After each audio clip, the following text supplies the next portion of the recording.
नमस्कार दोस्तों, helping thinkers के यूट्यूब चैनल में आप सभी का हार्दिक स्वागत है। और मध्य प्रदेश लोक सेवा आयोग ने एक बहुत ही महत्वपूर्ण अपडेट जारी किया है। जैसा कि मैंने कल या परसों के वीडियो में बताया था कि क्योंकि मध्य प्रदेश लोक सेवा आयोग ने अभी तक अपनी वैकेंसी को लेकर, अपने अपडेट को लेकर 0 ईयर घोषित नहीं किया है और SSE स्टेट सर्विस एग्जामिनेशन का नोटिफिकेशन देखने को मिल गया है। आज है 30 दिसंबर और 30 दिसंबर को मध्य प्रदेश लोक सेवा आयोग ने एक नोटिफिकेशन जारी कर दिया है जो 2022 का स्टेट सर्विस एग्जामिनेशन यानी राज्य सेवा परीक्षा और राज्य वन सेवा परीक्षा 2022 का नोटिफिकेशन जारी कर दिया गया है। इसके साथ साथ मध्य प्रदेश लोक सेवा आयोग ने इसके इन 2 अपडेट के अलावा 2 अपडेट और भी जारी किए हैं। तो मैं इस वीडियो में तो नहीं, अगले वीडियो में आपको बताऊंगा उन दोनों अपडेट्स के बारे में। जो वैकेंसी है राज्य अभियांत्रिकी परीक्षा 2022 और एक मेडिकल स्पेशलिस्ट की भी जो है अपडेट है उसमें देखने को मिली है।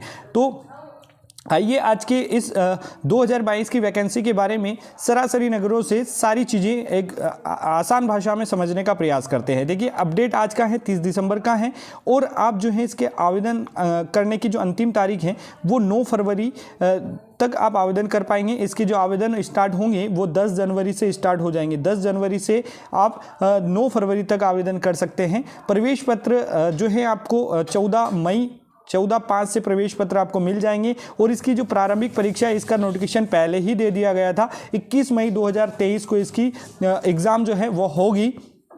और सबसे बड़ी बात यह है कि मध्य प्रदेश लोक सेवा आयोग ने जिस तरीके से ये अपडेट जारी किया है, बस इसी अनुरूप ये वैकेंसी जो है एग्ज़ाम कंडक्ट करवा लें, यही हम सभी कामना करते हैं। और 21 मई को इसकी एग्ज़ाम होगी, 14 मई का इसका नोटिफिकेशन जो है प्रवेश पत्र है वो आ जाएगा।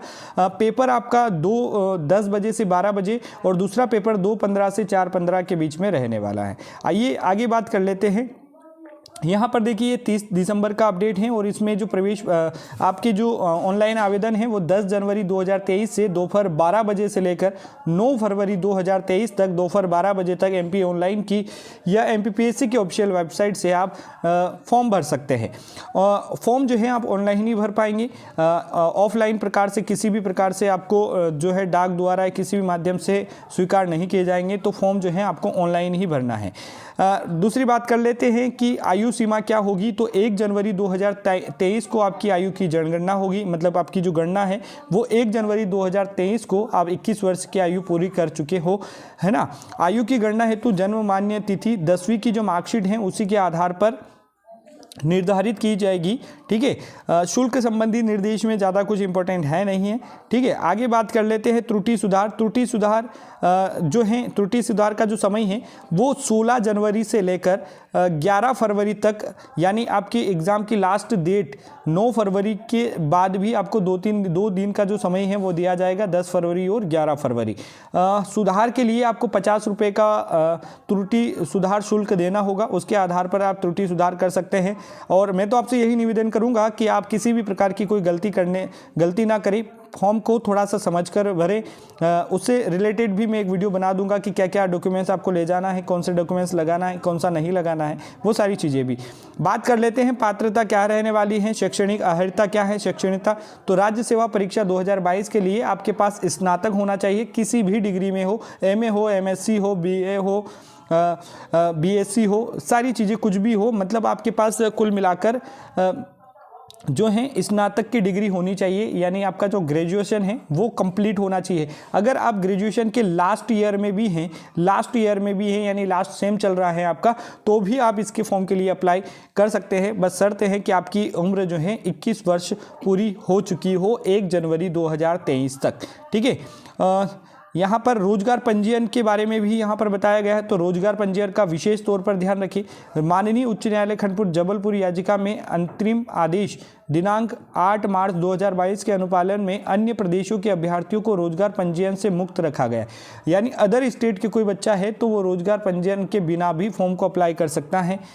मध्य प्रदेश के मूल निवासियों हेतु जीवित रोजगार पंजीयन करते समय आवश्यक नहीं होगा, यानी मध्य प्रदेश मूल निवासियों को जीवित रोजगार पंजीयन आवेदन करते समय आवश्यक नहीं होगा, किंतु ऐसे अभ्यर्थी जो साक्षात्कार के समय मध्य प्रदेश रोजगार कार्यालय का जीवित पंजीयन प्रमाण पत्र अनिवार्य प्रस्तुत करें। यानी यहाँ पर आपको फॉर्म भरते समय, आवेदन करते समय रोजगार पंजीयन की आवश्यकता नहीं पड़ेगी। आप बिना रोजगार पंजीयन के भर सकते हैं, लेकिन आपका प्रीलिम्स क्लियर होने के बाद में, मेंस क्लियर होने के बाद में जब आप इंटरव्यू के लिए बुलाए जाएंगे तो उस समय आपका रोजगार पंजीयन, जीवित रोजगार पंजीयन होना चाहिए। ये बात आप यहाँ पर ध्यान रखिएगा। ठीक है, तो रोजगार पंजीयन से संबंधित अपडेट आप लोगों को समझ में आ चुकी होगी। ठीक है, परीक्षा का केंद्र और प्रवेश पत्र के संबंध में आपकी एग्जाम 21 मई को होगी। 10 दिन पहले आपका प्रवेश पत्र आ जाएगा। ठीक है, यानी 14 मई 2023 से आपके जो है प्रवेश पत्र आप डाउनलोड कर पाएंगे, जिसमें शहरों की 10 दिन पहले आपके शहरों वगैरह की जानकारी भी आपको मिल जाएगी। ठीक है, तो ये तो सामान्य जानकारी है जो आप लोगों को पता ही होगी। परीक्षा नियम के संबंध में 2015 के नियम ये सारे ठीक हैं। महत्वपूर्ण चीज़ें जो हैं वो मैं आप लोगों को बता देता हूं। इसके बावजूद भी अगर किसी प्रकार का अगर आपके पास संदेह रह जाता है तो वो आप मुझे कमेंट बॉक्स में पूछ सकते हैं, मैं बताने का प्रयास करूँगा। और देखिए, आपका जो प्रीलिम्स का भी रिजल्ट या मेंस का भी रिजल्ट जारी किया जाएगा तो 2 भाग में जारी किया जाएगा। 87% और 13% के आधार पर ही जारी किया जाएगा, जब तक कि ओबीसी आरक्षण का जो मुद्दा है हाई कोर्ट में क्लियर ना हो जाए। ये बात ध्यान रखिए। अन्य निर्देश भी दिए गए हैं। आप ये PDF है, इस वीडियो के डिस्क्रिप्शन में मैंने लिंक दी है, वहाँ से आप डायरेक्ट डाउनलोड कर सकते हैं। ठीक है, या MPPSC की ऑफिशियल वेबसाइट से भी आप डाउनलोड कर पाएंगे। ठीक है, आगे बात कर लेते हैं। पद कितने हैं, किस विभाग में कितने पद हैं, ये भी जरूरी है। देखिए, सबसे पहले जिसके लिए सबसे ज़्यादा लोग जो तैयारी करते हैं, राज्य प्रशासनिक सेवा उप जिला अधीक्षक यानी DC, डिप्टी कलेक्टर के जो पद हैं 27 डिप्टी कलेक्टर के पद हैं। दूसरे जो गृह विभाग के अंतर्गत आता है, उप पुलिस अधीक्षक की बात करें यानी DSP की पदों की अगर बात करें दोस्तों, तो DSP के टोटल 22 पद हैं यहाँ पर। इसके अलावा आप अलग अलग कैटेगरी में, सभी कैटेगरी में अलग अलग पद यहाँ पर देख सकते हैं। ठीक है, इसके अलावा जो श्रम विभाग, महिला एवं बाल विकास मंत्रालय के अधीन जो महिला एवं बाल विकास अधिकारी जो हैं, इसके 17 पद हैं, यहाँ पर आप देख सकते हैं। इसकी ये भी एक बहुत अच्छी पोस्ट होती है। और दूसरा जो नायब तहसीलदार हैं, इसके मात्र 7 पद हैं। जो वाणिज्य कर निरीक्षक के 88 पद हैं। ठीक है, आबकारी उप निरीक्षक के जो पद हैं, यहाँ पर आबकारी उप निरीक्षक के 53 पद है।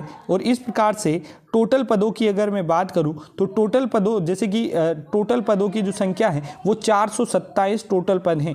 यानी 427 पदों पर आपकी वैकेंसीज होनी है। इससे पहले भी आयोग ने बताया था कि 150 पद की जो इन्फॉर्मेशन है आ चुकी है। और मैंने परसों के वीडियो में आपको ये भी बताया था कि वैकेंसी 300 से प्लस भी हो सकती है। और देखिए, आज ऑफिशियल नोटिफिकेशन में आप देख पा रहे हैं 427 वैकेंसीज टोटल हो चुकी हैं। तो एक अच्छी खबर है, 427 पोस्ट अपने आप में एक बड़ा आंकड़ा होता है MPPSC के लिए। ठीक है, तो इस तरीके से यहाँ पर आप ध्यान रखिए। शॉर्ट में यहाँ पर डेट्स भी आप देख सकते हैं, चाहे तो स्क्रीनशॉट ले सकते हैं ताकि आपको सारी चीज़ें ध्यान रहें। एग्ज़ाम आपकी 21 मई को होना है। आज है 30 दिसंबर 2022 और आपके पास बहुत कम समय बचा है। जनवरी, फरवरी, मार्च, अप्रैल बचा है और मई में तो आपका एग्ज़ाम है। तो जी जान से लग जाइए तैयारी में। और इस चैनल पर नए आए तो चैनल को ज़रूर सब्सक्राइब कर लीजिएगा और बेल आइकन को प्रेस कर लीजिएगा, क्योंकि 2022 से जो संबंधित यूनिट वाइज कंटेंट हैं वो मैं आपके लिए लेकर आने वाला हूं और आपके लिए बहुत हेल्पफुल होगा वो कंटेंट। तो चैनल को ज़रूर सब्सक्राइब कीजिएगा। ठीक है, तो ये महत्वपूर्ण अपडेट्स के बारे में मैंने आपको बताया है। इसी प्रकार से आपकी जो परीक्षा है वो 3 चरणों में होगी, प्रीलिम्स, मेंस और इंटरव्यू के बाद में फाइनल आपका सिलेक्शन होगा।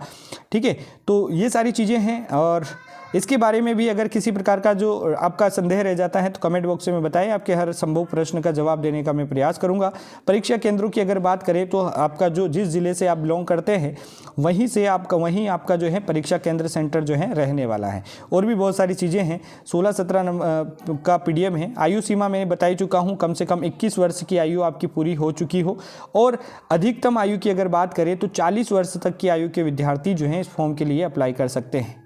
और वर्दीधारी पद, ये गैर वर्दीधारी के लिए हैं। अगर वर्दीधारी पद के लिए अगर बात करें तो अधिकतम आयु 33 वर्ष से ज़्यादा नहीं होनी चाहिए। आयु गणना 1 जनवरी 2023 से की जाएगी।